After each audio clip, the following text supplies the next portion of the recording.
One of the things that strikes me about the importance of the desert environment is the huge skies and these mountains that you can see, you know. And for me, it's a humbling experience and it shrinks you down. I think that's an important thing for an artist to feel. I internalize that feeling, I hope, and I try to express it in my work.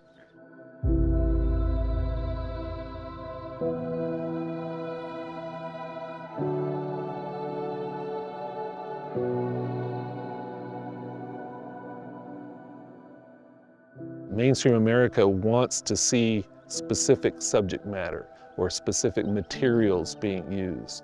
And I kind of reject all of that.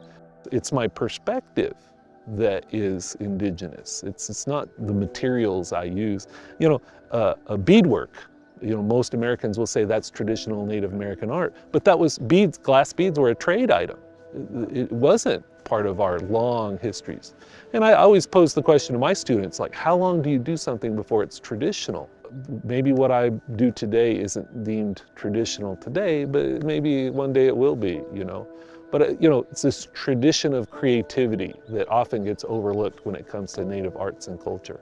And also, you know, the Cahuilla people, we have no word for nature. And I've heard that when you name something, you're placing that outside of yourself. We are nature.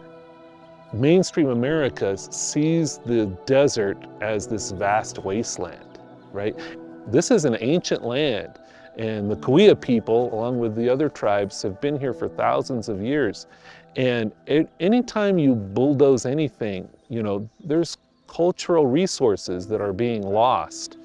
You know, I teach a variety of classes, and sometimes I'm teaching art students, and sometimes I'm teaching non-art students.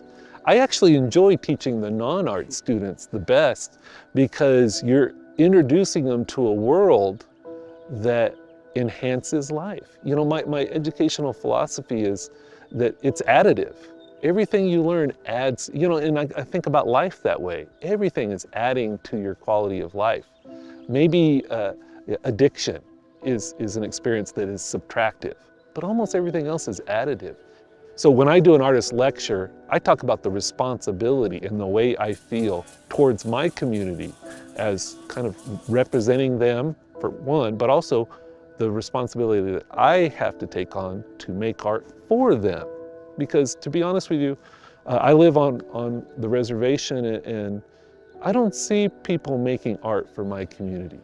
What's the goal of the American artist today? Maybe to have a retrospective at the Whitney or what have you. Museum of Modern Art. You know, if that was to happen, it'd be great, I guess, but how many people in my community would be able to go and see and enjoy that work? The answer is zero. These lands have been the traditional homelands of the Cahuilla for thousands of years.